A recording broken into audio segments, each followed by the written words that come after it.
అమ్మ ఈ సంవత్సరం మకర రాశి వారికి ఎలా ఉండబోతుంది? మరి ముఖ్యంగా మహిళలకు ఎలాంటి ఫలితాలు లభిస్తాయో తెలియజేస్తారా?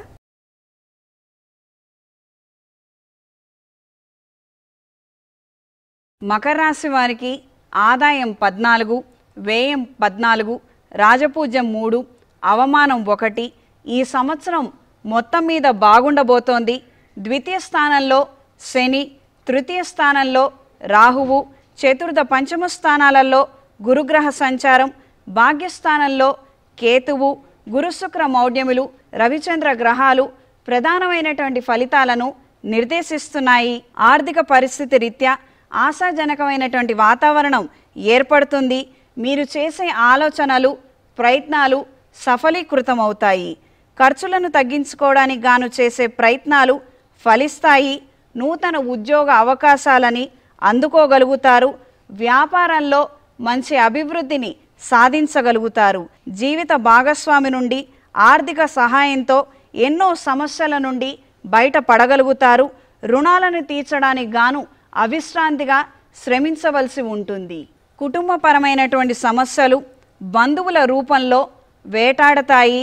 సహోదర సహోదరి వర్గంతో మాట పట్టింపులు ఏర్పడే విధంగా ఉంది. కొన్ని సందర్భాలలో మనసు విప్పి మాట్లాడే పరిస్థితులు ఏర్పడకపోవచ్చు. సంతానం నుండి ఒత్తిడి అధికంగా ఉంటుంది. సాయశక్తులారా మీరు చేయగలిగినటువంటి కార్యక్రమాలన్నీ కూడా మీరు చేపడతారు. అవి విజయవంతంగా పూర్తి చేయగలుగుతారు. క్రితం తీసుకున్నటువంటి రుణాలను చెల్లించడం కోసం చేసే ప్రయత్నాలు ఫలిస్తాయి. నూతన స్థిరాస్తి, ఉద్యోగము సంపాదించుకోగలుగుతారు. వ్యాపార నిమిత్తం, ఉద్యోగ నిమిత్తం వేరే ఊరు లేదా విదేశీ ప్రయత్నాలు కలిసి వస్తాయి. ఆరోగ్య విషయంలో తగిన జాగ్రత్తలు తీసుకోవలసి ఉంటుంది. ఏ పనికైనా ఉత్సాహం లేకపోవడం, మానసికంగా ఒత్తిడికి గురవ్వటం కొత్త అనారోగ్యానికి కారణమవుతుంది. డిప్రెషన్ బారిన పడే అవకాశం ఉంది. జాగ్రత్త వహించండి. జ్వరాలు, వాతావరణంలో వచ్చే మార్పులకి, తేలికగా సోకే వైరస్సులు, నడునొప్పి, స్పాండిలైటిస్ సమస్యలు వచ్చే అవకాశం ఉన్నది. అమ్మ మరి ఈ రాశి వారి ఆలోచనలు ఏ విధంగా ఉండవచ్చు?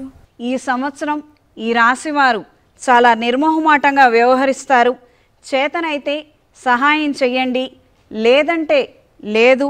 నా శక్తి కొలది స్వయం కృషితో నేను నిలబడతాను అన్న నేపథ్యంలో వీరి యొక్క ఆత్మవిశ్వాసము, ఆత్మస్థైర్యము, దృఢ సంకల్పము నిశ్చయంగా ఉంటాయి. ఎన్నో రకాల సమస్యలు, ఒడిదొడుకులను గత కొన్ని సంవత్సరాలుగా వీరు అనుభవించి ఉన్నారు.